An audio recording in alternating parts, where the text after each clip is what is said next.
Black Queer Town Hall has been made possible with support and sponsorship from the following: Postmates, Maybelline, Garnier, Bud Light, Sky Vodka, Barefoot Wine, MasterCard, Coach, Scruff, Jacked, Producer Entertainment Group, and Audible. A big thank you to our friends at HBO and the team at Virtue, an agency born from Vice.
Thank you so much, Frenchie Davis. That was such a beautiful rendition of Oh Freedom. It was beautiful and soul-stirring. I mean, it was, first of all, for me, it's just amazing to have Frenchie in an event that we're producing and to be a part of that. I remember, I've been watching her on my TV screen and following her career for years and years. I remember seeing her. A decade. Over. 2 decades. Yeah, I remember watching her on American Idol thinking to myself, like, feeling like, this is power. This is literally power. And I also remember watching her on American Idol, hearing those judges, hearing the critiques that maybe they were trying to be, constructive, and thinking, even though she hadn't been publicly out then, that they are really straight. They're talking about her singing, but they are critiquing her blackness, her queerness, and her body. Yeah. Right on national TV for all people to see. And that just resonated with me. Just so to have Frenchie on our event that we are producing, putting together. And so, 3:00 in the morning, said, I'm in. Yeah, immediately. Gave us a sample. We didn't even ask. She was like, here, this is what I'm going to do.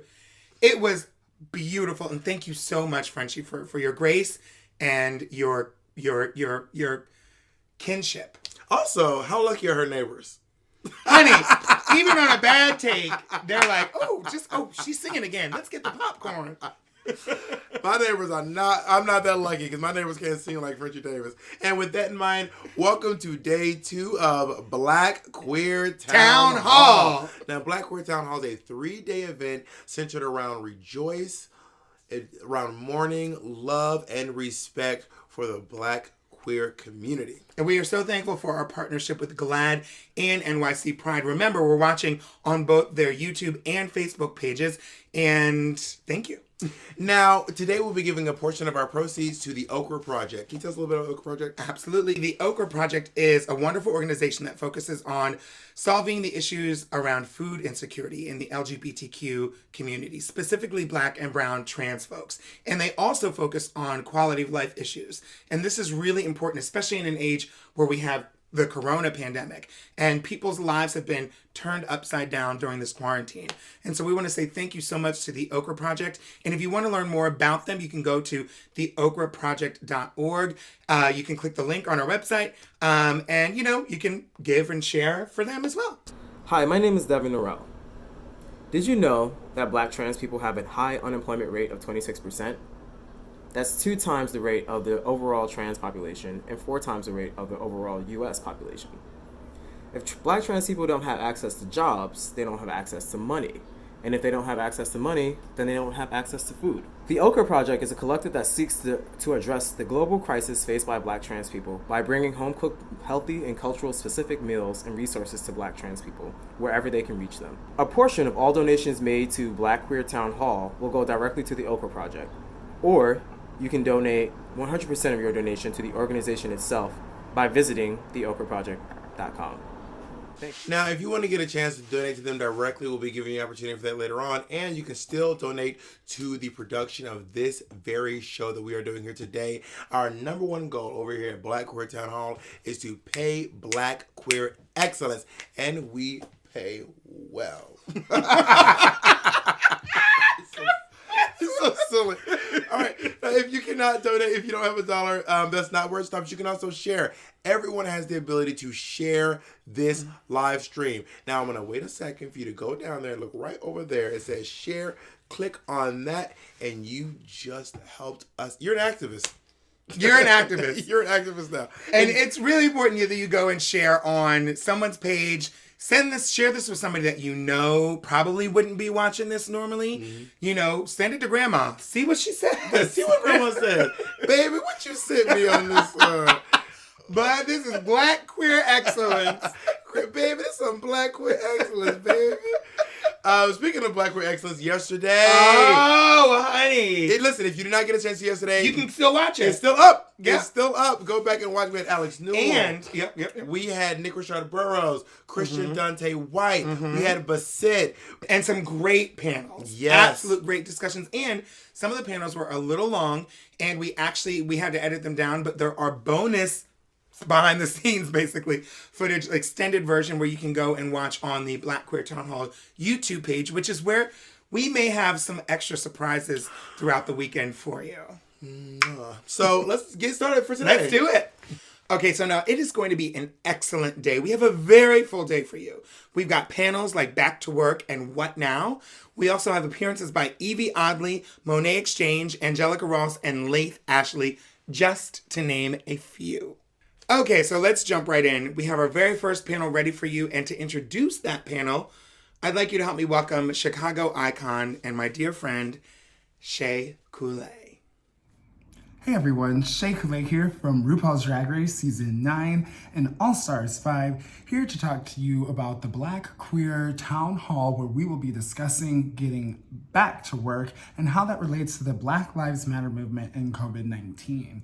So, as you guys know, there's been so much that's been going on politically and socially, as well as a global pandemic. And as things are starting to open up, people are starting to go back to work, but we also are dealing with demonstrations against police brutality and how they affect the lives of Black people every single day. It's really important that we come together to talk about the importance of really both being active and great advocates for the lives of Black people. Myself, being a Black person is especially important for me, but also for our allies. But we also have to consider at the same time, while we are fighting this, we are fighting another invisible fight, another pandemic against COVID-19. So this will be a great conversation discussing ways that we can be active and also ways that we can be safe and protecting ourselves, not only from the constant threat of police brutality, as well as the threat that exists with COVID-19, and how to be better, stay well, and healthy. So I'm so excited to see how this conversation will go. And without further ado, let's get it started. Right. Welcome everyone. Thank you for tuning in to the first annual Black Queer Town Hall. I hope you guys are having a lot of fun so far. This is an epic event that I'm so thankful to be a part of. We have a great panel for you today. This discussion is called Back to Werq. And so what we're going to be talking about working or not working during the COVID pandemic, during the Black Lives Matter movement, during Pride Month. And I just want to introduce you to our panelists. First up, we have Honey Davenport, a recording artist and reality TV star. Hi, I'm Honey Davenport. And we also have Jason Fiasco. Jason is a consultant and movement builder. Say hi, Jason. Hello. We also have Laith Ashley. Laith is an actor, model, singer, and activist. Say hi, Laith. Hey, everyone. If we want to just jump right in, I'm just going to ask you guys, these times are crazy, right? So we're dealing with the pandemic. We have the Black Lives Matter movement where we're dealing with all of that. And then, Pride Month is... COVID seems like it wants to push us back in the closet. So how are you guys feeling during all of this, while you're working? How do you feel your mental health is kind of being affected by this, everything that's going on right now? I am 100% very much confused. Like, we get mixed messages from all parts of our government. I've gotten mixed messages from all of my friends. For the safety of my mental health, I've taken very little news these days, and I am legitimately just kind of living in quarantine and just confused. I feel like quarantine's going to end and I'm not even going to know because I'm just like really confused as to what to do. I've only left my house for a movement. That's all, Yeah. I would say for me, especially with COVID-19, like social distancing felt like social isolation. And as a queer person who has found themselves and their identity in queer spaces, it was very challenging to how do I feel affirmed at this time, especially at the precipice of coming into Pride Month. I think for me, it's been really taxing emotionally, and oftentimes even physically, just not having the ability to be with community in ways that I found to be empowering and affirming. Same here. So it's been kind of an emotional roller coaster. I can say that I'm a homebody, but I like the freedom to be able to go outside and be social when I want to be social. Obviously, physical fitness is a big part of who I am and a part of my job. So not being able to access, the gym took a pretty big toll, but I kind of learned to use what I had at home. But it was definitely very isolating. I felt, I know if Peppermint is listening, but Peppermint knows how I lost it a couple of times. I had several moments.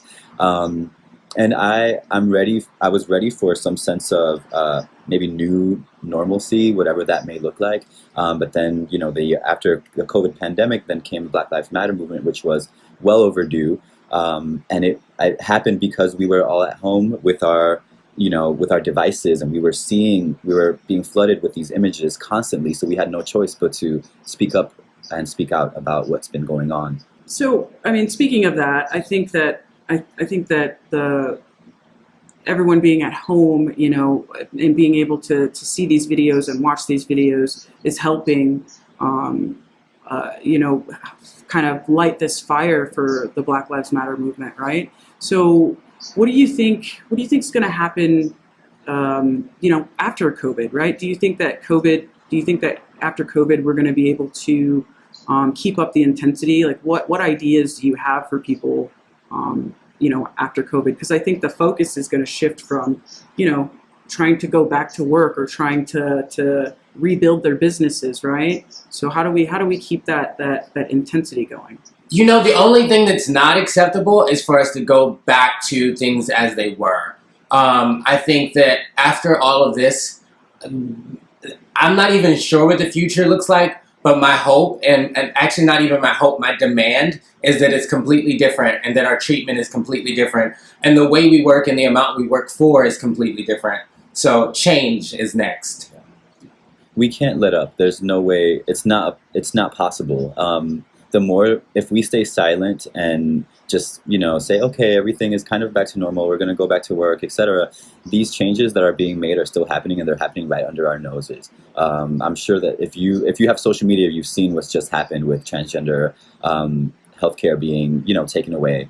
And right now in the Supreme Court, they're considering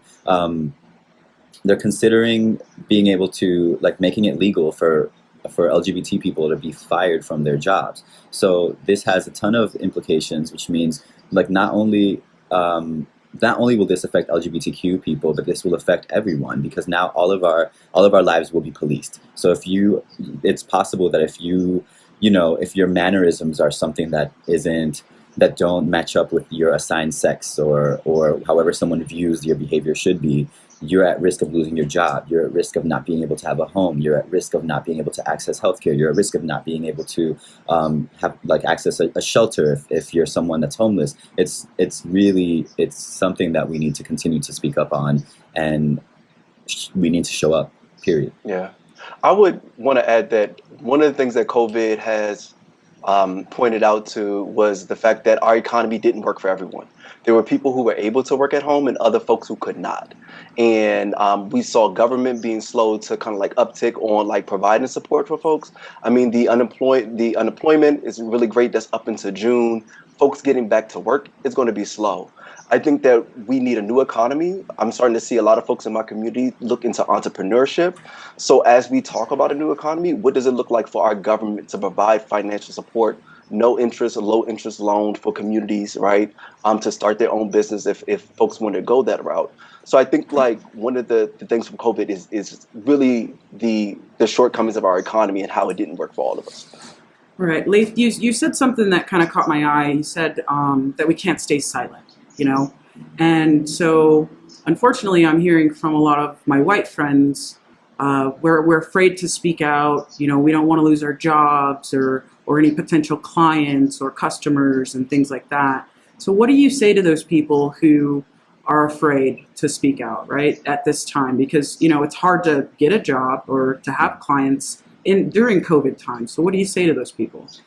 I think that although it's a risky situation, but it's a dangerous situation for all of us. Them staying silent because they're comfortable and they're comfortable in their space. That just how long will it be until they're no longer comfortable, and then their rights are starting to be taken away as well. It's just a matter of time. They're slowly picking at the most marginalized communities. So I think that. Yes, it's risky. It's risky business, obviously. No one wants to lose their job. No one wants to feel like they don't have a source of income or a way to take care of themselves. But what's happening now with what's going on in our government, they're taking away jobs and the livelihood of a whole group of people.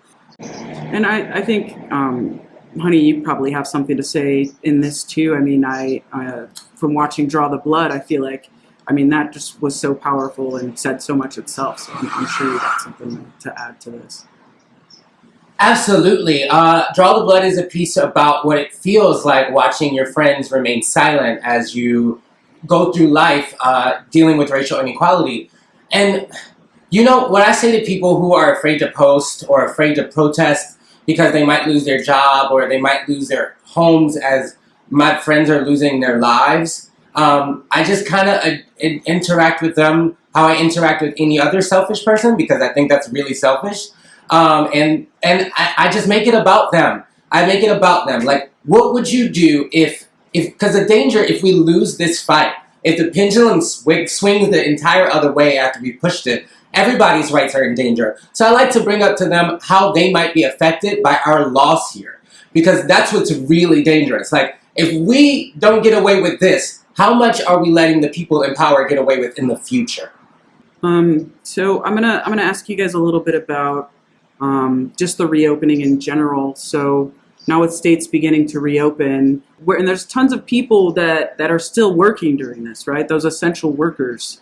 Do you, because there are people that have to work during this time and that are on the front lines, do you feel any guilt? Do you feel any guilt for not having to be one of those people that are working on the front lines? Like, how are you feeling about them?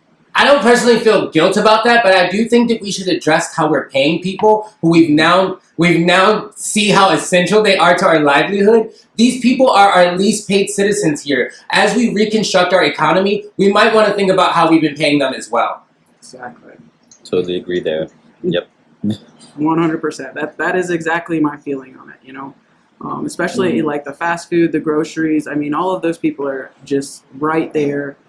Being able to be exposed to this, and it's just crazy how low their wage is. I'm going to move to another topic. I want to talk a little bit about the Black Lives Matter movement. Right now, having this movement during Pride Month, I feel like in some ways it's bringing us together, but I wanted to ask you guys and see how you felt. Do you think that they're sufficiently overlapped? Do you think they conflict? Especially in the wake of, we just had some recent, transgender deaths that haven't gotten enough media attention, so I just kind of want to see how you guys feel about that. I believe Marsha P. Johnson said there can be no celebration until there are rights for all people. And that's really relevant right now. It's really weird to see my queer brothers and sisters complain about things like protests or riots when those are the things that gave us our rights in the first place. And I think that it's really important for us to take a pause on the issues that we have in motion and take a closer look on the issues that haven't moved at all. Because this is not even history repeating. This is racism that never ended. Yeah.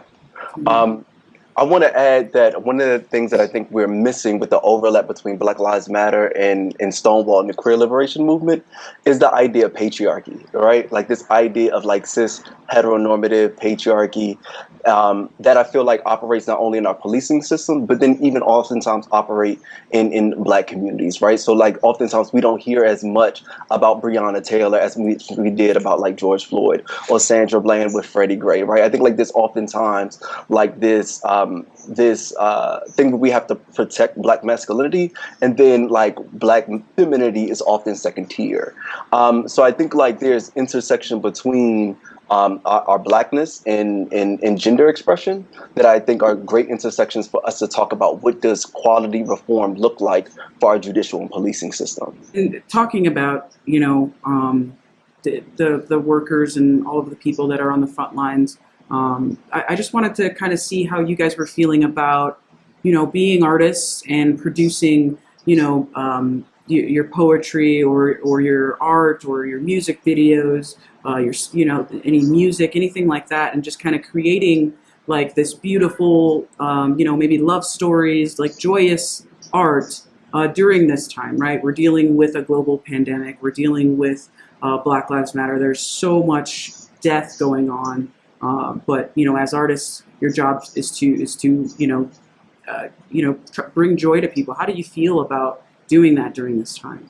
I think like it feels a little, for me as like a pleasure activist and one who feels like the revolution must be joyful, right? It feels that like right now, because there's so much rage and hostility, that my voice in art, which is to help create a beautiful world, would not be well received at a time like this, right? Where people want to hear the frustration, people want to hear the anger, but there's like dreams and visions of hope that I think like we could look to and access, and finding the audience and outlet for that is really challenging at a time where the streets are enraged, right?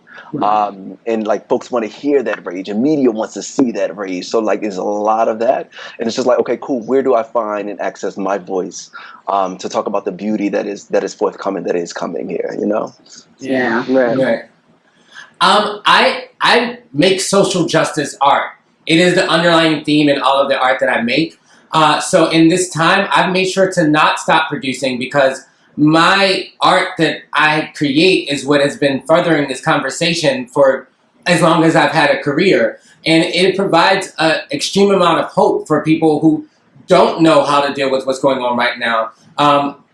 Even with Draw the Blood, with my photo shoots, there is an underlying theme of the world that I want to live into. And I think creating that gives people a space to like something to look at as a possibility. Like, I think that it's time for us, people of color, while white voices are taking a step back, to amplify ourselves as well, to put out our art as well.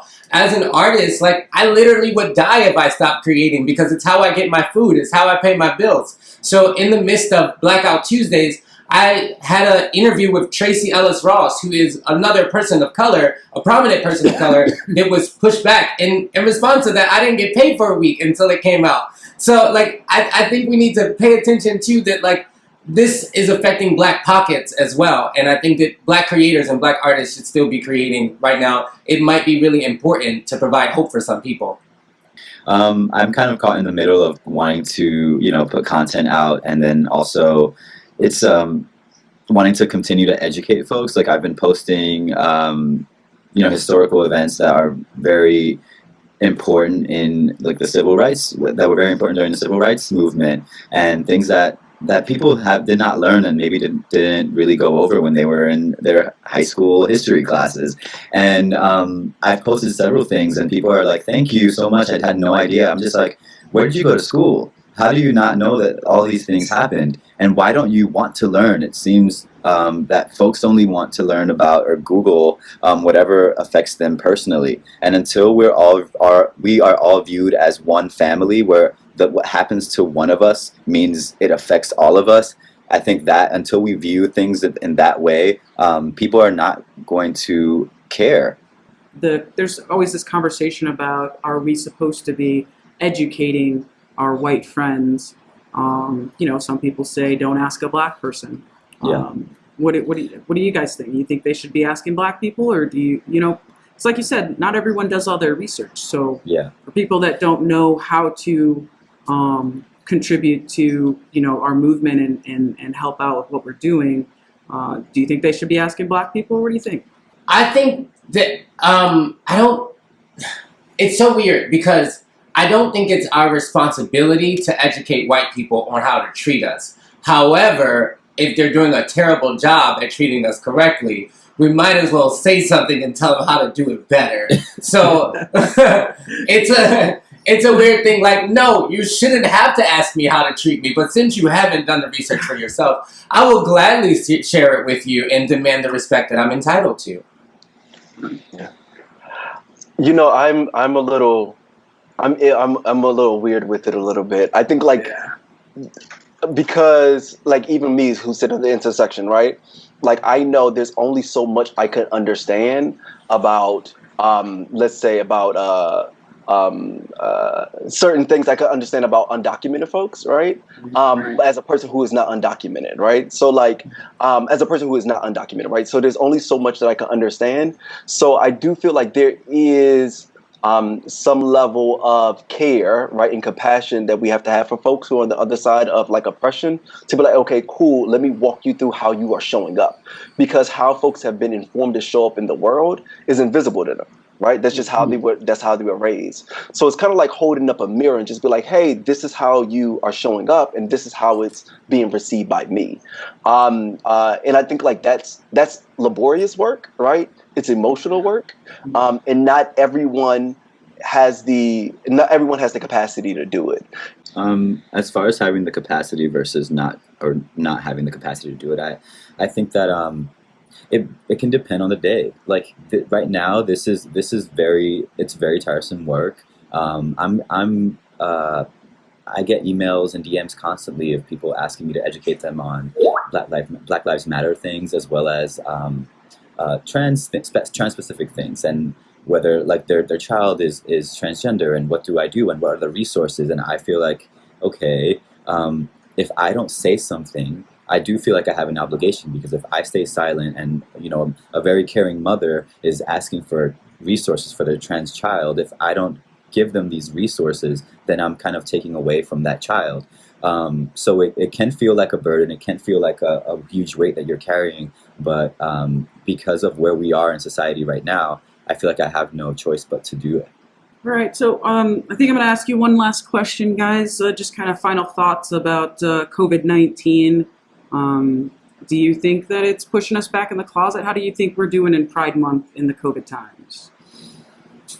I think that the human race is known for overcoming. We're known for enduring.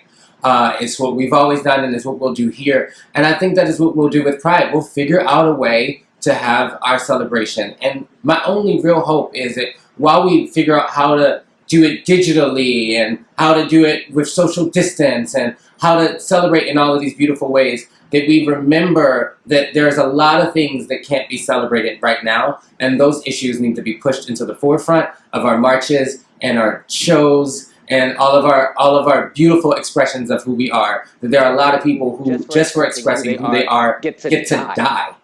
Mm. Yeah, I would say that COVID-19 can be if we allow it, right? I think like there's amazing stuff that's happening online. I do find that there's power in our visibility in community and on the streets. I think like there's added power in that. I remember last year I was walking down the street and I was just cleaning out. And a couple like black girls was like, oh my God, yes, it's Pride Month. Like, so my existence was a reminder to them that our month was here, and they gave me life and celebrated that. And I think like that's something that I miss about this year is that like I didn't have that experience, right? So I think like it can if we allow it to. However, I found like we can find community in times like this for our affirmation, for our support, and for our pride. Yeah, and I think that's. Oh, go ahead. I was going to say, I think that this time has definitely showed us that the power of social media. So many of us have, very large platforms, very big followings, and we can use the technology that we have at our fingertips to kind of push forth, positivity and overcoming and growth. And yeah, I mean, we don't get to maybe celebrate in the same capacity that we did last year, but we do have that to look forward to as we continue this fight now.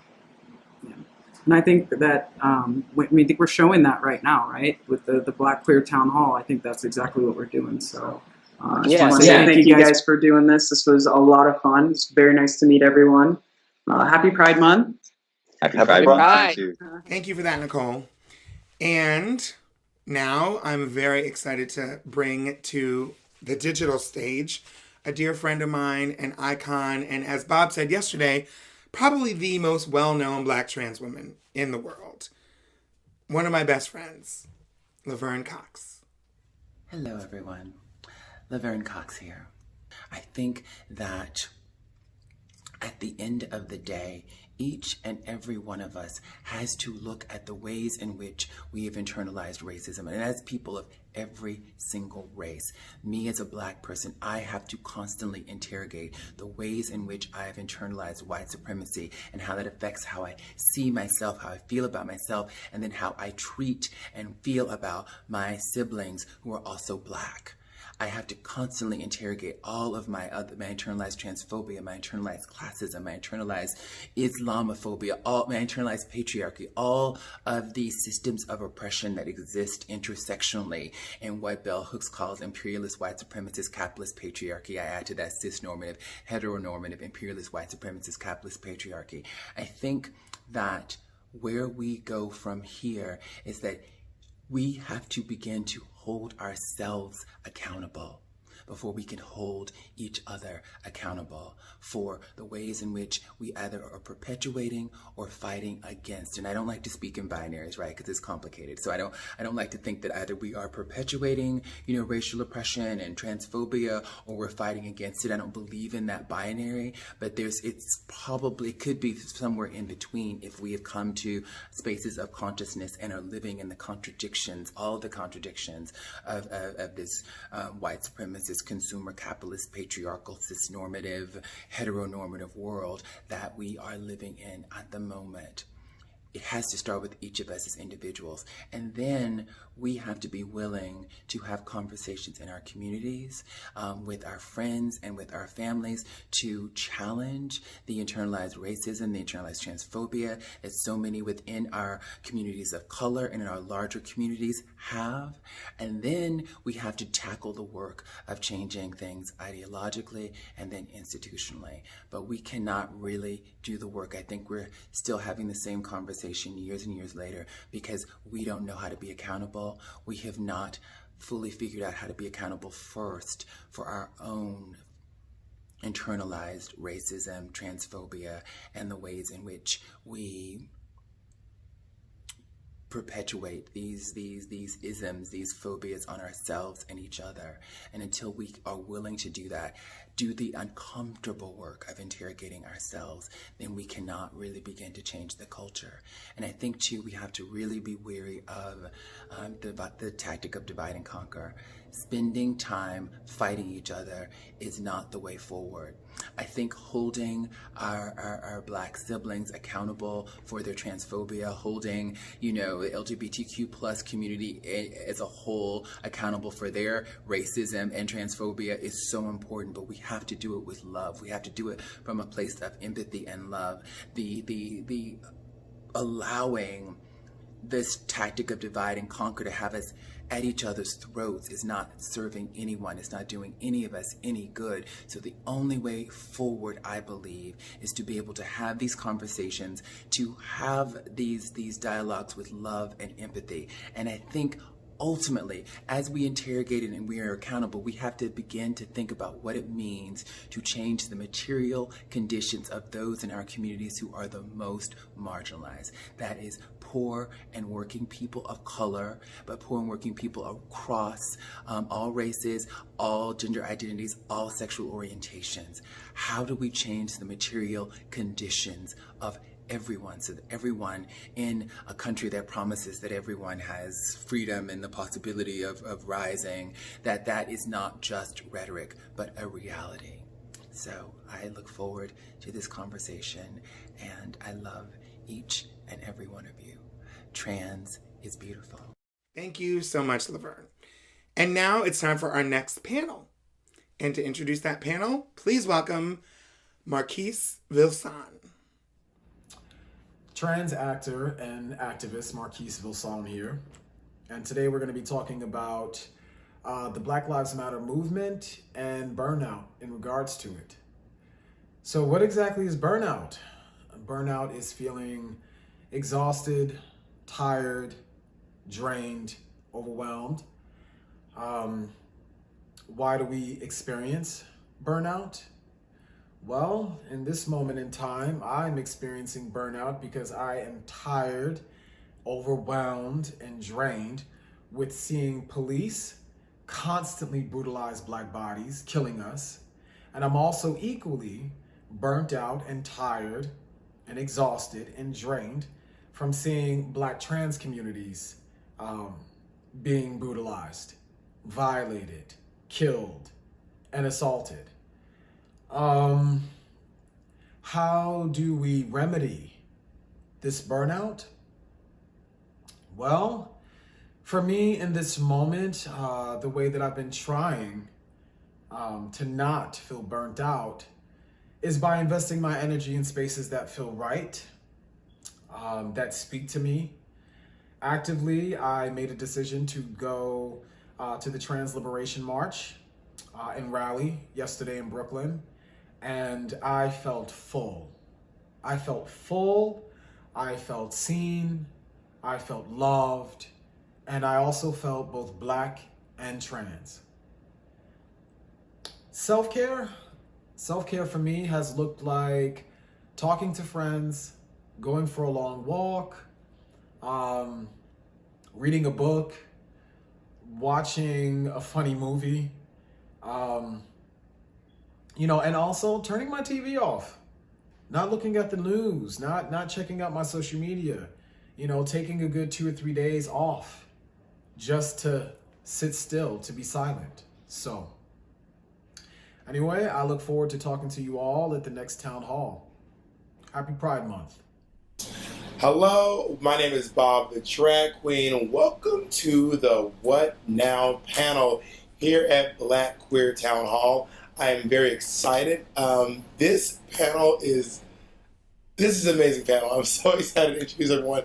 Please welcome Angelica Ross, actor, producer, human rights activist. You can call her Miss Ross. How are you doing today? I'm here. You are here. Yes. Showing up is half the battle. Yes. We have Levi Blanco. Montana Levi Blanco is a costume designer for theater and opera. Thank you for joining us, Montana. Thank you so much. Yes, thank you, Bob. My pleasure. And of course, we have Randall Tucker, who is the Chief Inclusion Officer over at MasterCard. Thank you so much for joining us as well. Thanks, Bob. Great to be here. So before we get started, I just want to, before we jump into everything, I just want to find out where everyone's broadcasting from. I'm in Washington Heights in Manhattan. Ms. Ross, where are you at right now? I'm in Decatur, Georgia. I miss Atlanta. Oh, I miss Atlanta so much. I'm from Clayton County, which is not quite as nice as Decatur, but but you know what? But it's home. Where I'm from. Yeah. It is home. And Montana, where are you broadcasting? I'm in Bed-Stuy, Brooklyn. Okay, Bed-Stuy. And Mr. Tucker? I'm in Chelsea. Werq. So this is about this panel is called What Now? It's a conversation about what to do now that we are starting to see progress in the Black Lives Matter movement. We're starting to see not enough, in my opinion, but small amounts of recognition and progress within the queer community from the Black Trans Lives Matter movement as well. And of course, I wish that it was getting a lot more recognition from the entire Black Lives Matter movement, the cisgender people as a whole. But this is a conversation about what to do now, because in my experience, I've noticed a lot of people have been seeing that because we've been taking to the streets, taking to Twitter, we have been taking to like legislation. That's one of the things I realized. The protest is more than just the rioting, the looting, the Twitter, and the people working on the paperwork side. It's all of those things combined are actually making sure that all of George Floyd's murderers have now been arrested and are being charged. It's reopened Breonna Taylor's case. All these things together have gotten Andrew Cuomo to start pushing for the Say Their Name bill. Minneapolis is starting to defund their police, and it's because of the pressure that we are putting on the powers that be. So the question is, what do we do now? I want to talk about burnout. We'll start with Ms. Ross. I want to talk about burnout. There's this idea that a lot of times we overexhaust ourselves. We end up making ourselves way too tired or too invested, some people might say, to continue the movement past this current spike in the movement. I want to hear, Ms. Ross, what are some of your opinions on that matter? Well, burnout is very, very real. Burnout almost got y'all an email this morning instead of me sitting in this chair. To keep it 100. Keep it 100. But the truth is that I am someone who always shows up, and that having that burden to always show up can be draining. And so it has been very, very important for me to keep this balance, because I both believe in to whom much is given, much is expected, but I also believe that I have the privilege of being born in this time. And I think that we all need to sort of wake up to that same reality, not just, because I'm Angelica Ross on TV, but because you are breathing and watching this and being witness to what's going on right now. You are meant to respond to this time. You're meant to respond in the very unique ways that you're able to respond.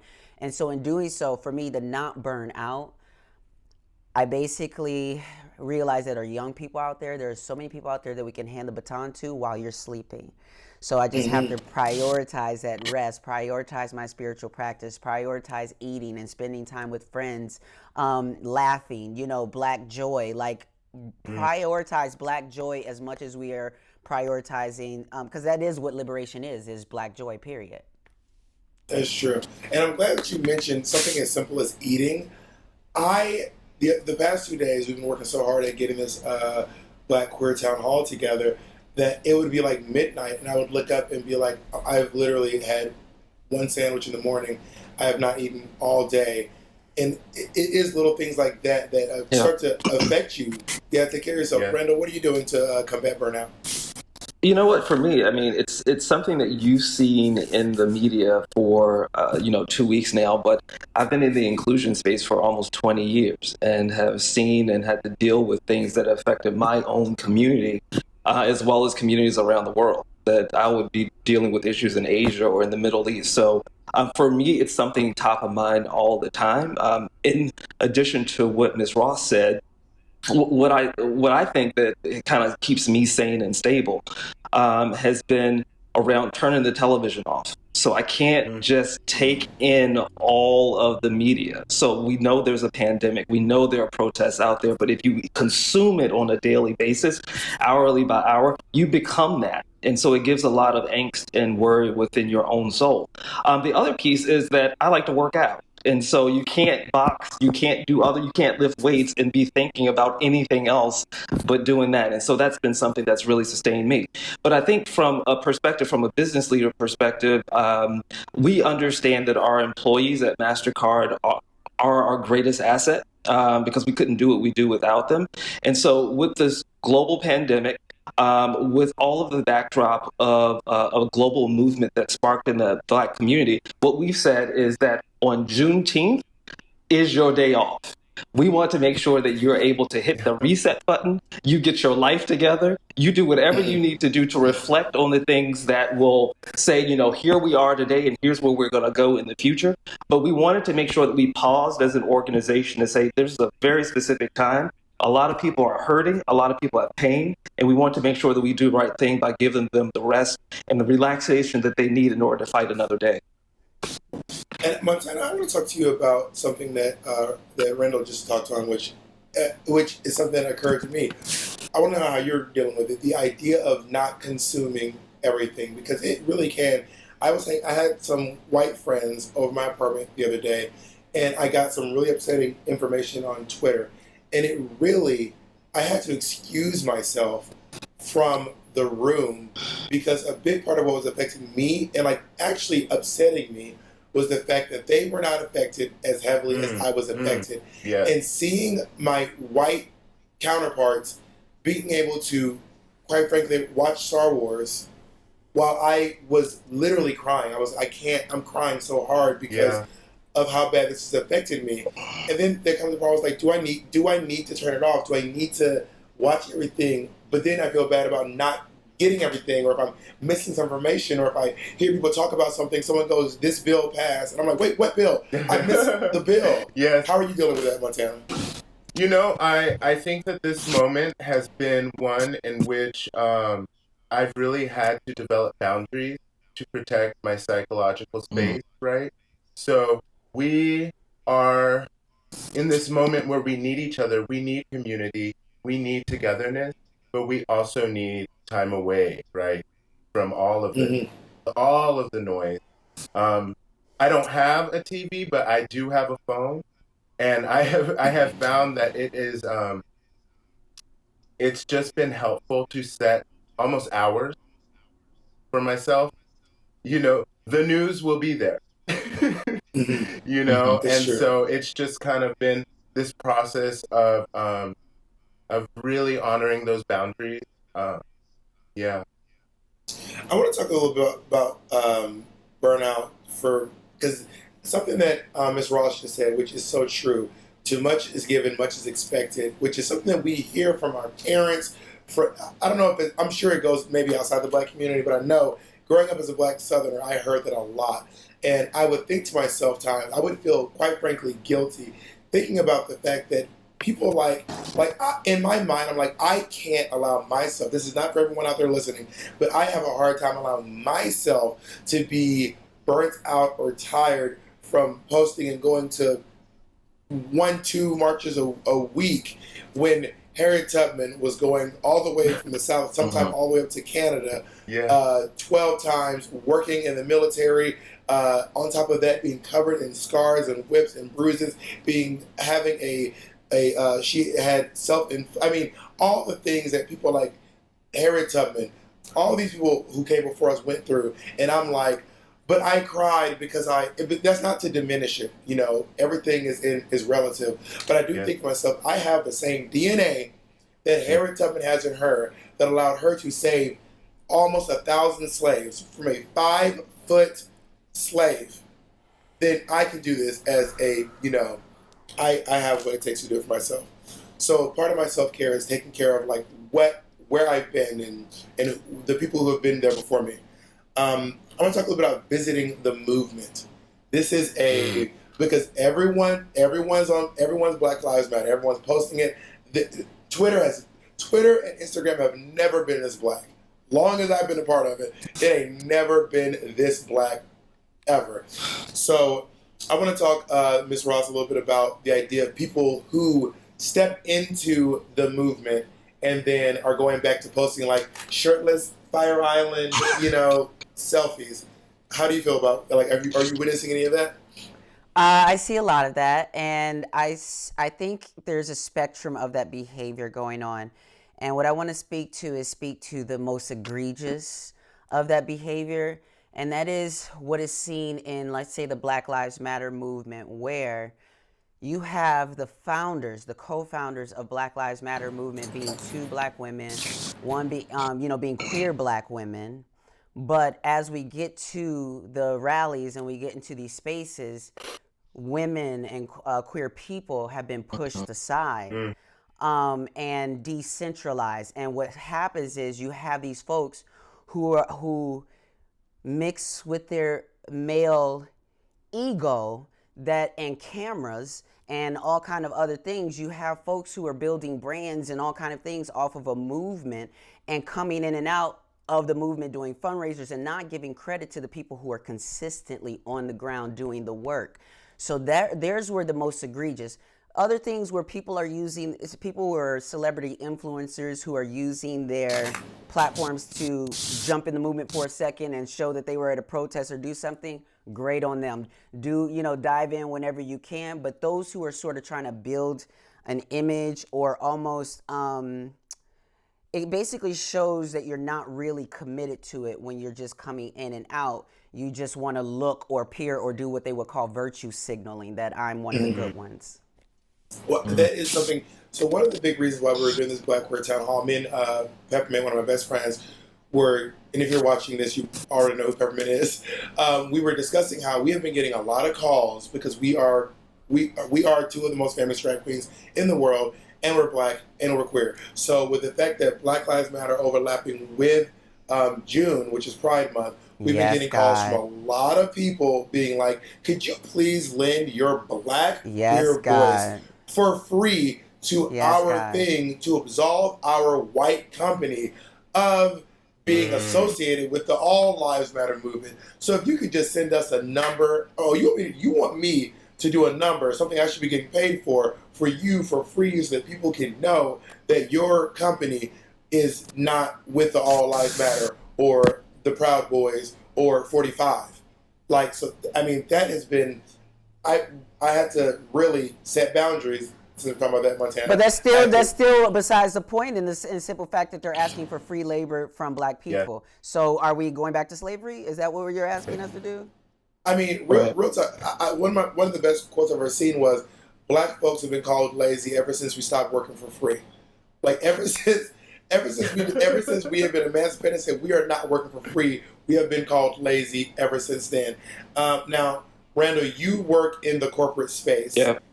You are a queer black man in the corporate space, which is probably littered with white faces. How has your experience been working in the corporate space as a black queer? Yeah, you know what? Well, first of all, I don't think you should do anything for free. So let's just clear that up. So whenever an organization reaches out to you, there is nothing for free. We don't have any line items that has zero beside it. So you might want to make sure that you get your check just like everybody else does. So the piece for me for being black and gay and queer and in a biracial relationship. So it is kind of interesting that you had brought up the white guy that was in the room that you were or the white friends that you had. So all of that is going on in my life, plus I'm from the South. So there's a lot going on. But what I will say is that I've chosen to work with organizations and work for organizations that I know that they have the right heart in doing the inclusion and diversity work. I have had many opportunities to go to many different other organizations. So I've spent most of my life in the hotel and restaurant industry, as well as now at MasterCard. And the common theme for those boards as well as those leadership teams is they really wanted me to bring my authentic self to the company. And so whether that be showing up with my earrings on, whether that be showing up with my white husband, whether that be showing up and saying and speaking to a system that typically does not have my face attached to it and actually valuing that perspective. That's why I'm really excited to work for the company MasterCard now and all the other companies that I've worked with. But I think you have to set out earlier on in your career, what are the non-negotiables? What will I not deal with? And you need to figure out if they've crossed the line, you always have another option. Just like, when there's the old line, great talent can go anywhere.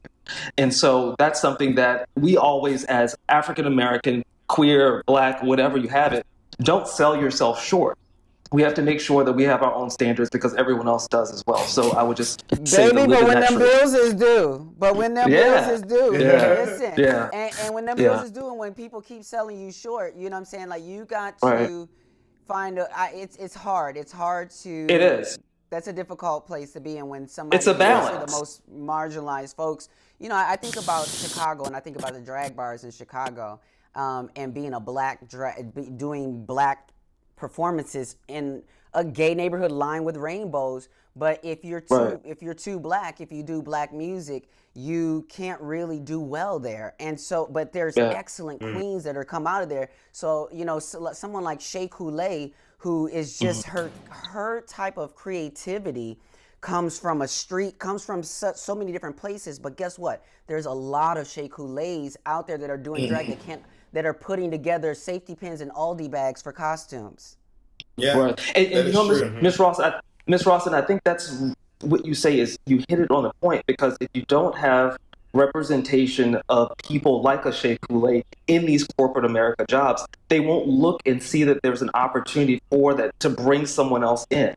And so that's why it's so important for organizations to have a diverse representation of diversity at all levels of the company, especially at senior levels.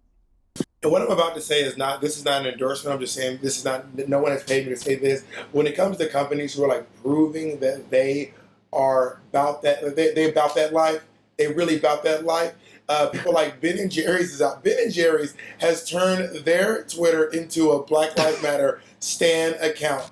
They are like, Ben and Jerry's is like, Jerry Garcia is not playing with you hoes on this day. The founders of Ben and Jerry got arrested in the streets. Like, they are really out here being like, we are showing y'all we for real in these streets. A little nothing about visiting the movement. I want to talk for a moment, Montana. You famously recently, accountability is a big part of making sure folks don't visit the movement. You famously recently went live on the internet about accountability in the theater and opera space. Can you talk about that a little bit? You were holding someone very accountable. And you can say that whatever you want.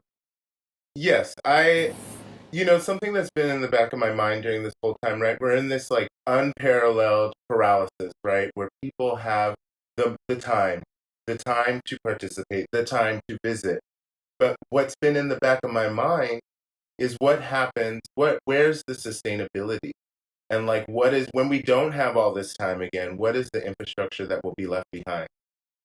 And so I think that the statement that I released recently, I really tried to write it in the spirit of healing and reconciliation, right?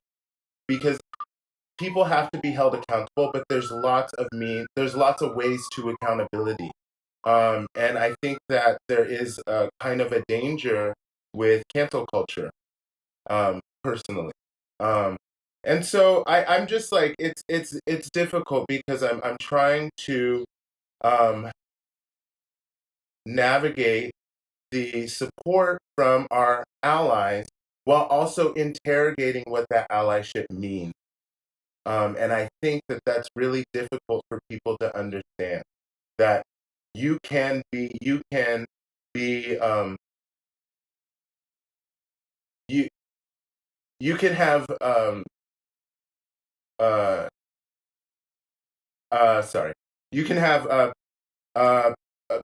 you can have done a lot for communities of color and still have tripped and still have failed. But there's learning in failure, right? And I think that like the point is that we want a better, more sustainable world. And so we have to tell our story. But I think we also have to understand in telling these stories, we must honor togetherness. I want to ask you about this too. So, full disclosure, Montana and I met working on Angels in America. I was an actor in Angels in America at the Berkeley Repertory Theater in Berkeley, California, and Montana was the costume designer. I want to talk to you, Montana, about the kind of jobs we get as Black queer people.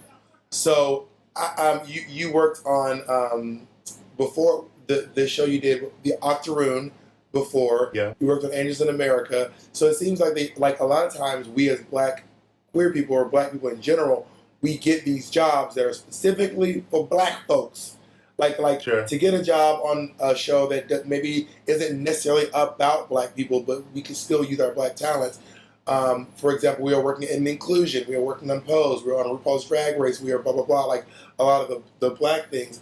I want to hear about integrating Blackness into the fabric of America. I mean, we are an essential fabric in the tapestry of America. Montana, we'll start with you. Sure, I absolutely agree with you. And it's a little complicated too, right? Because in one hand, like you said, shows like Pose and plays like Octoroon, right? These plays that are these works that are Black are prolific. Right? So in one sense, there is these spaces that we are cultivating where we're able to show different ways of seeing Blackness, different ways of being Black, and diversity within the Black community, right? But I do believe that a lot of these artistic directors, a lot of producers do play a game of chess, right? Here's one Black, okay, we got the one Black person for this. We have the one Asian, we have the one Hispanic, and we're ready to go. And it's not that easy. It's much more complicated than that. Ms. Ross, how do you work in terms of accountability for allies to the Black queer movement and also holding people within the Black queers themselves accountable as well? Well, I think it's so layered, and some of the layers is I think that folks who have been, speaking to what, I'm sorry, I just I forgot your Montana. Montana, and the reason why is because I'm thinking, okay, yeah, so Montana from our AHS too, but going on what you were saying about the cancel culture, I feel like a lot of folks have this aversion to accountability and have kind of coined that cancel culture, when the reality is I don't think anybody gets canceled. Kevin Hart still gets a Netflix special, Dave Chappelle still gets everybody, they just keep doing what they're doing.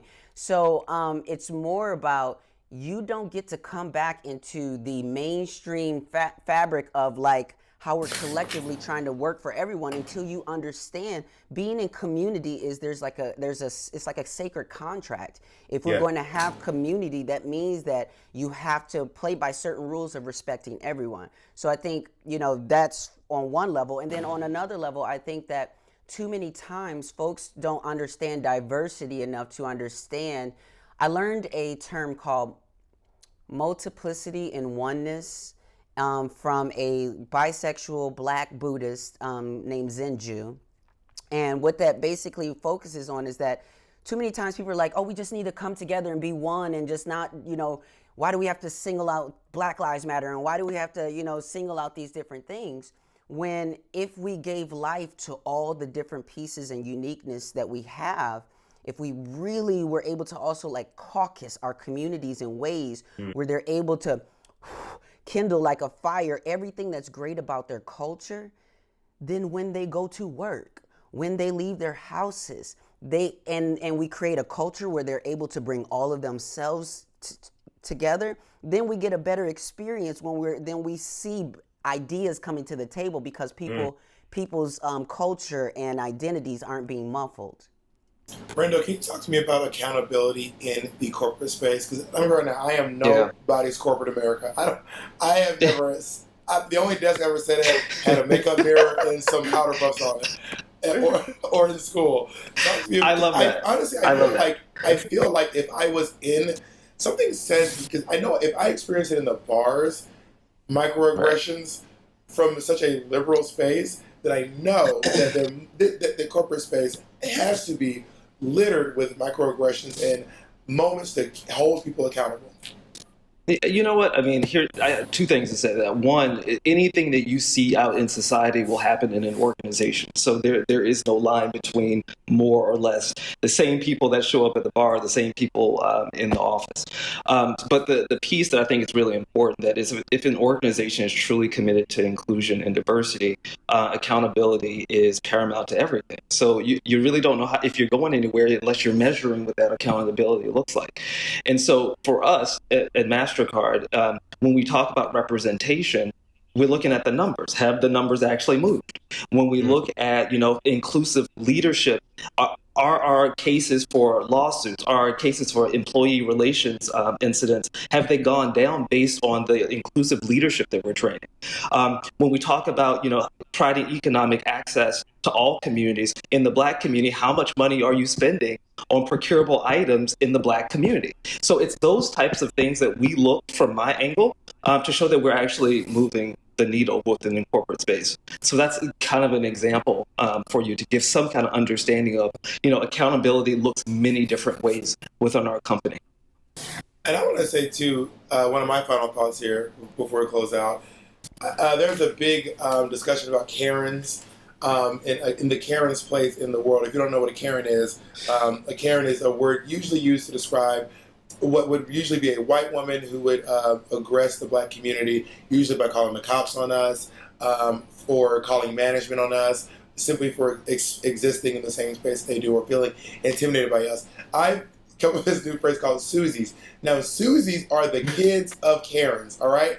There are these Susies online who are out here, like, filming themselves, taking their parents to task. And I was recently telling some of my white famous drag queen friends, the reason you need to say Black Lives Matter is because if you, let's say I was talking to Katya, when you say Black Lives Matter, because you have all these little white girls who love you, when Black Lives Matter to Katya, they now matter to this little girl. So now this little kid is in the house of a Karen who might call the cops on me, or maybe her father is a police who might kneel on my neck as I breathe my last breath. And now we have a Black Lives Matter person in the home of someone who might aggress the Black community. So that is why I feel it is important for us to hold everyone accountable. And I want to give a shout out to these, because I've been seeing these, they're going viral on TikTok, mostly them presenting people where they will film themselves talking to their parents, taking their own parents to task.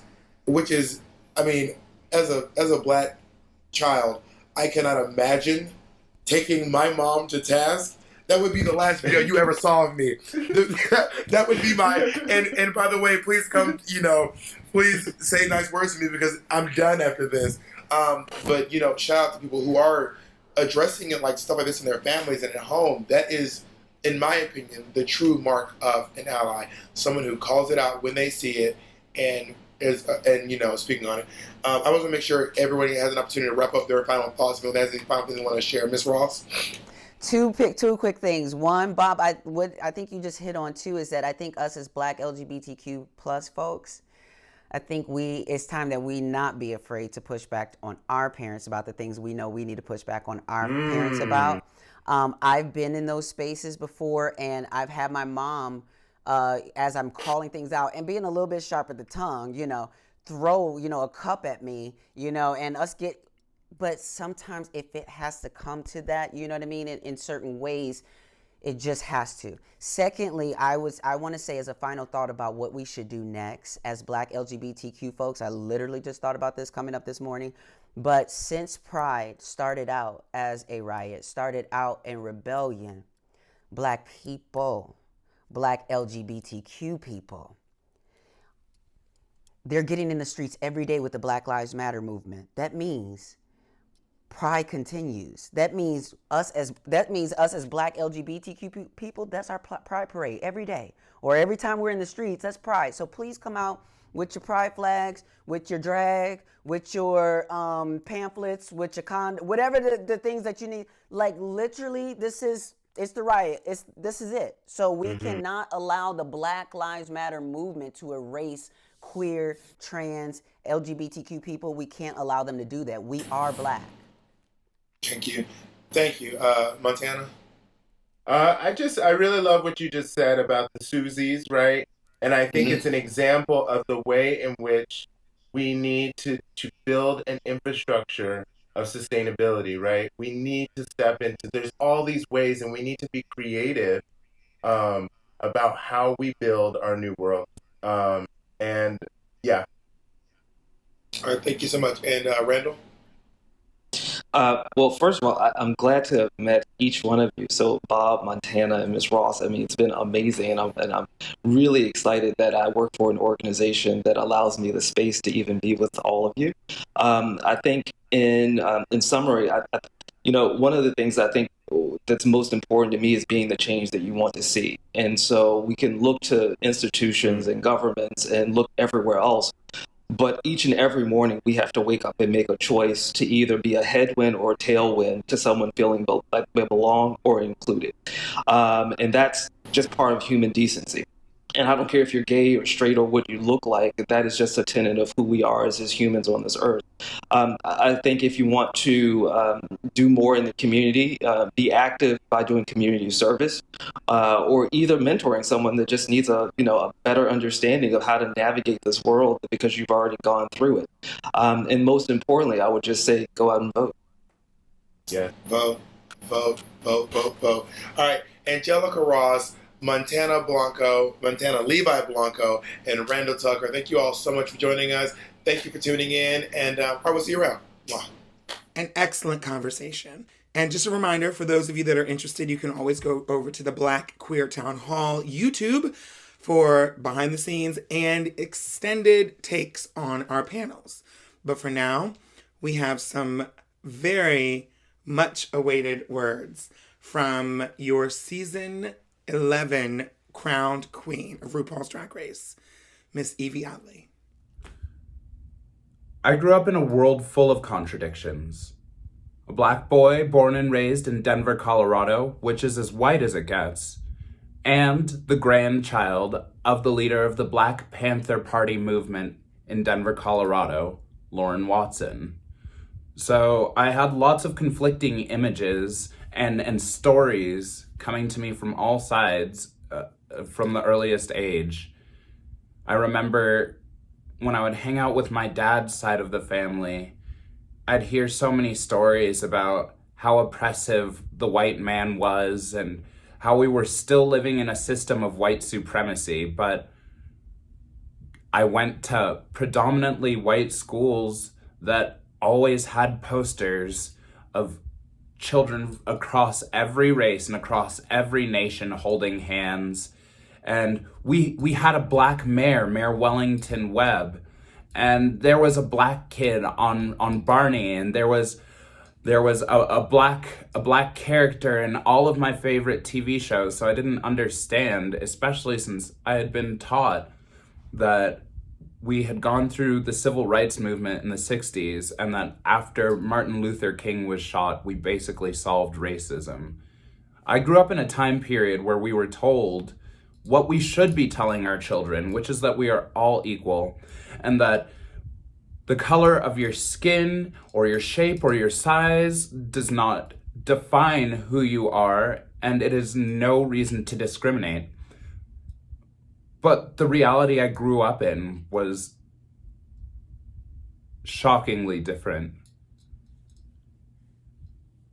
It was difficult to have believed in all of these stories and to be so confused as to why my family seemed to harbor this resentment towards white people, especially when all I had were white neighbors and white friends, white babysitters, and then I realized as I grew up that I just had a blanket pulled over my eyes the entire time, that because of the color of my skin, I was not desirable, because my lips were full, because my nose was wide, because my hair is nappy that I was not good enough. And I remember learning this first lesson.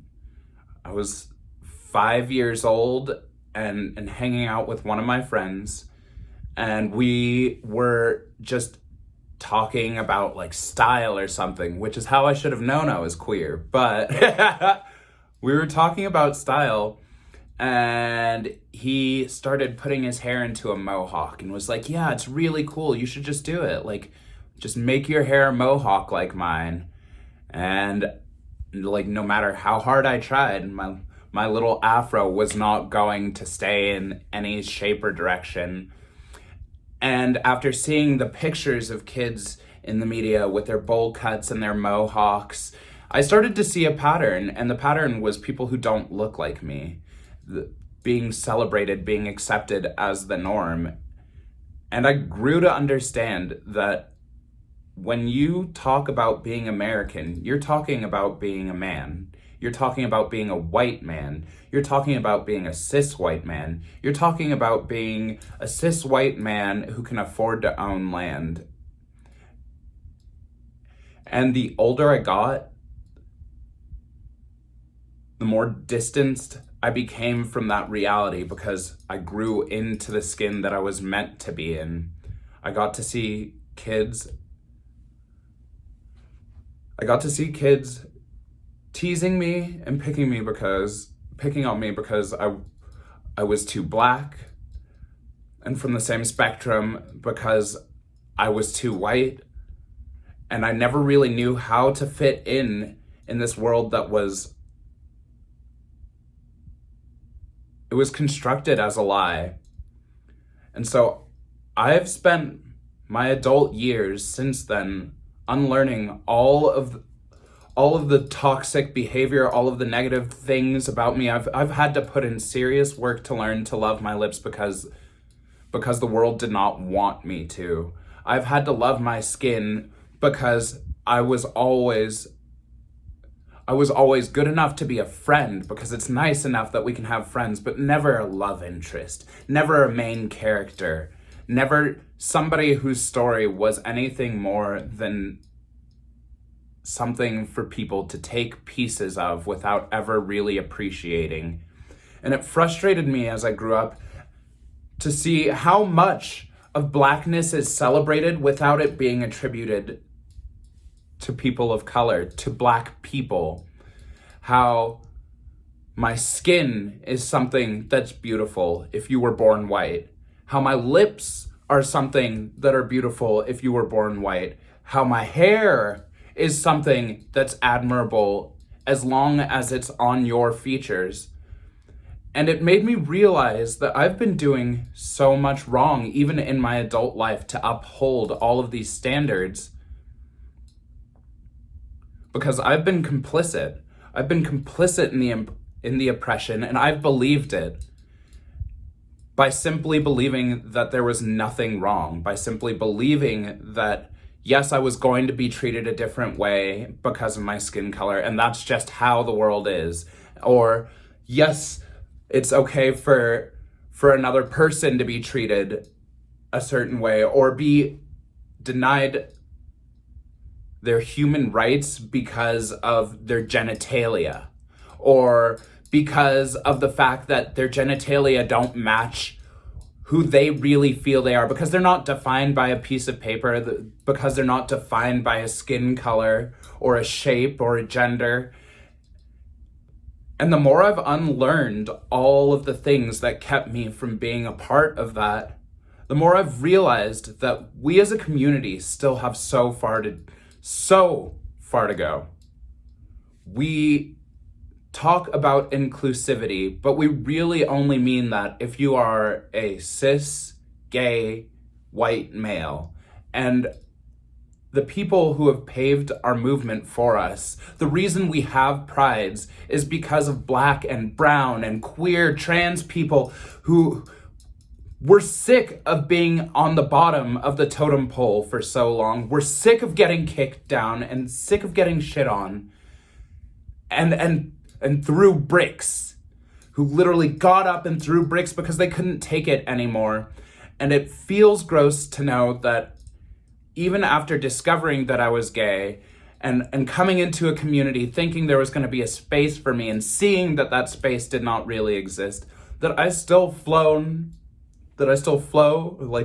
my rainbow flag each year without thinking about what it really means to be this all-inclusive rainbow, without thinking about the fact that the clubs I went to wouldn't serve women, or the spaces I enjoyed didn't treat trans people the same way, or didn't treat me the same way because of my skin color. And so where we're at right now is really complex because we're at a place where you can no longer be complicit. You can no longer be complacent. We are in a time where we need action because I'm sick of seeing Black and brown men killed in the streets. I'm sick of seeing Black and brown trans bodies in dumpsters and park benches and rivers. And I'm sick of people acting like it's a normal thing because it's not normal.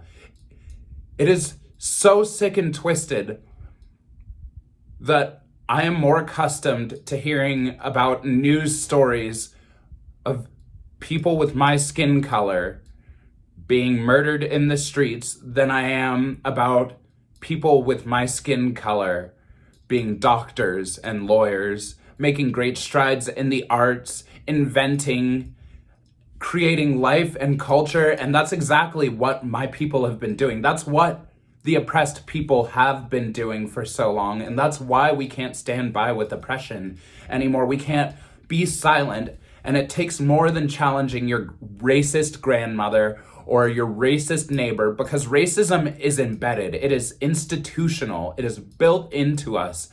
And the second that you believe that you have beat it and that you think you're done with it and that we are all good is the second that you've lost the war, because we are fighting a war still. And the war isn't against people who don't believe that I deserve the same rights. The war isn't against people who believe that my way of life is wrong, that my skin is wrong, that my expression is wrong. The war is against people who think that there is no war. The mindset that everything is better now because we're in 2020. And I think this has been a fucking wake up for everyone, because it is time to pick up your pitchforks and go to war. We need people to do the work that we've been speaking of and preaching online for the last decade. I've been reading Black Lives Matter online for a decade, and I still don't see it in the streets. I don't feel it when I go out. I don't know it when I'm talking to someone. I still don't know that Black Lives Matter in America because I'm still not convinced. And it's going to take a lot more than a hashtag to get us there.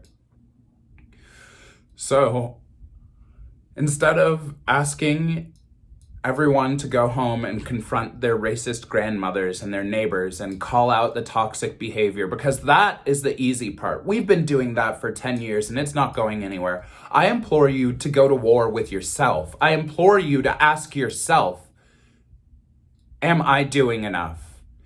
Am I supporting Black businesses? Am I supporting Black people? Do I have Black friends? Do I have friends who are different than me in general? Because we're never going to get anywhere by upholding the standard that we are us and they are them. And it's okay because we're all living next to each other. We're living in an advanced segregation. And I believe that we're worth way more. So let's live up to our ideals, because America is a country of ideals. And that's the only thing that has made us great. But those ideals do not mean shit if we're not willing to put in the work it takes to fully achieve them. Thank you, Evie Oddly. Thank you so much for those words, girl. And so now everyone knows that this is the Black Queer Town Hall, and we've been celebrating Black excellence all weekend, and we're going to continue to do that. But it is always important to stop and check in with our allies. And so to speak out on the instances of murder and violence against trans women of color and Black trans women specifically, we wanted to reach out to some heterosexual cisgender Black men and have them deliver this message to you.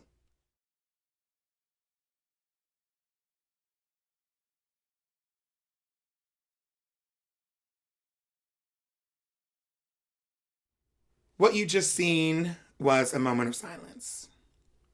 And I'll consider that a moment of silence for all the trans women who have been murdered and taken from us just this year alone. Last week. But it was intended to be a montage of voices coming together. Black, cisgender, heterosexual men who we reached out to and asked them if they would participate. And this is what we had. Silence and inaction. It's really important that we realize that if Black lives matter, then all Black lives have to matter. Black queer folks and Black trans women have been murdered in the street week after week. Sometimes the same time, the same week, sometimes even the same day as an unarmed Black man gets killed by the police. It's absolutely essential that if a Black unarmed man gets shot by the police and that angers you, then you need to be just as angry when a Black trans woman is murdered. We are asking for your help, and we are pledging to you that we will be with you for every march, at every Black Lives Matter rally, through every Defund the Police initiative. You have the promise of the Black queer community and Black trans women. We will stand by your side, and we are telling you that we will be there for you. We are asking you, will you be there for us? So far, we've heard silence, and your silence is violence. And now a performance dedicated to our Black trans family who have been murdered and taken by violence. Please welcome the first Black winner of RuPaul's Drag Race All-Stars, crowned queen, Monét Exchange. Hey guys, it's me, Monét Exchange here. I am so unbelievably grateful to be a part of this Black Queer Town Hall. This is the first of its kind. This is a monumentous occasion, and it is so empowering and uplifting to see so many Black queer voices speaking so freely, openly, and honestly about the things that, frankly, we all think about all the time. And my contribution to this discussion is what I'm offering to you is my rendition of Strange Fruit. Strange Fruit is such a powerful depiction of the Black struggle and how my ancestors, our ancestors, saw us and how they expressed their turmoil for being Black. On the heels of the song, I come after people like Nina Simone, Billie Holiday, who have sang the song with such conviction. And I offer it to you, hoping that I can make you think and I can make you take a long, hard look about Black people in this country.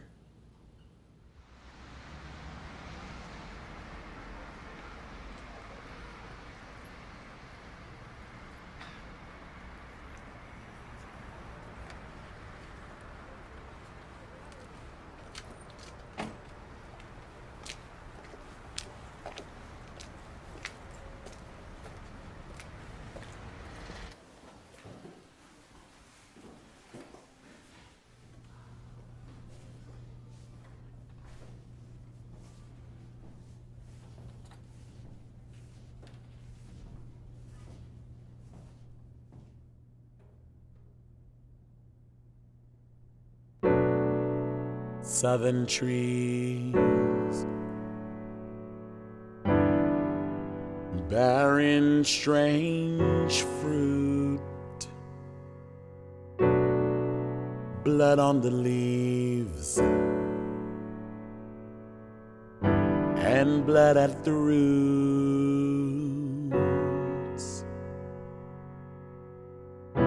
Black bodies swinging in the southern breeze, yeah. Strange fruit hanging from the poplar tree, pastoral scene of the gallant South.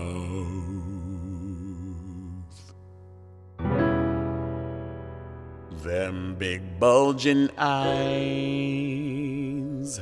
and the twisted mouth. Scent of magnolia, clean and fresh.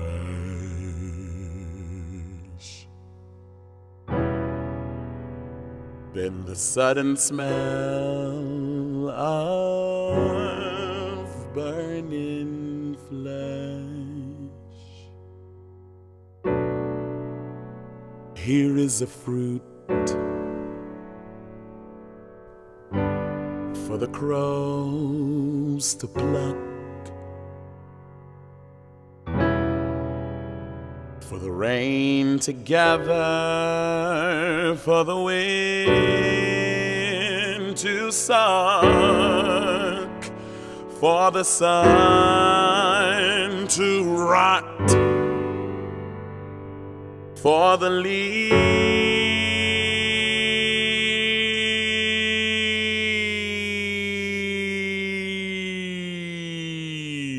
to drop.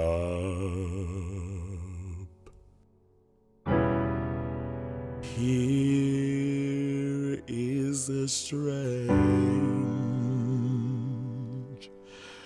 and bitter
States Healthcare Foundation is a global nonprofit organization, the largest provider of HIV/AIDS medical care in the world, providing cutting-edge medicine and advocacy to over 1 million people in 45 countries. This is a call to action. This is a safe space. Together we heal. With unity, we will create change. And AHF urges us all to firmly stand against hate. The other day I was talking to my mom, and she was pretty upset that I had gone to a protest. She was quite frankly nervous that her big black son, would be in the midst of all these cops, in the midst of all this madness, and not come home. And she asked me why I felt like it was important. I said, let me just start by saying this. Let me just say this out loud. The only reason I feel comfortable enough to go out on the street and protest and feel like I won't get shot with water hoses or bitten by dogs or beaten with batons in large groups is because someone in the 60s did it, went through that so I could feel safe enough to do it. And I said, I have a niece, her name's Nevaeh. She's 10 years old. She just turned 10 this past December. And I told my mom, I said, one day, because the fear that you have that I might not make it home safely, the fear that you think every time I leave the house, every time you see a picture of violence against black men in the street, one day, maybe because I marched today, maybe because people like you sitting at home, maybe people watching this who are out in the streets making their voices heard, protesting as loudly as possible, maybe because they did that, my niece Nevaeh, when she's my mom's age, she won't have to worry about whether or not her black child's going to come home. She might not have to worry about whether or not police violence is going to happen to her child. So I want you to know that if you've participated in these protests, whether you've gone out in the streets, whether you've protested on Twitter, whether you've done it in the workplace, whether you've had uncomfortable conversations at home with your family and your loved ones, just know that you are affecting the change so that our future can be stronger. So what do we do next? What are we going to do next? That's a question that only you can answer for yourself. I know what I'm going to do next. I think it's important that we call out injustices wherever we see them. Remember, a threat to justice anywhere is a threat to justice everywhere. So you have to decide for yourself. Are you going to let that person at work say something transphobic? Are you going to let that family member of yours say something homophobic at the dinner? They said it every single year. Are you going to let them get away with it this time? I can't tell you whether or not you are going to, but I think you know. Next time you see something like that happening in your space, what are you going to do about it? You have to remember, we need to stand up for each other. That's why people are out here in the streets. We're not out here just for ourselves. We're out here for the generations. Think about all the people who did this before you showed up to make sure that you could feel safe. Imagine that. Think about that. Think about how years and years and years ago, even going to the gay pride parade was considered dangerous. And now you feel like it's the safest place in the world for you to be queer. Think about that. The first pride was a riot. That's what they say. And the first parade was a march. And it went in the opposite direction. So we need to ask ourselves, how do we make sure that the next generation and the next generation and the next generation feels safer and safer and safer? I often think about the words of Dr. Martin Luther King. I may not get to the promised land with you, but we as a people, we will make it to the promised land. So I hope you all consider these words, and I hope to see you all tomorrow.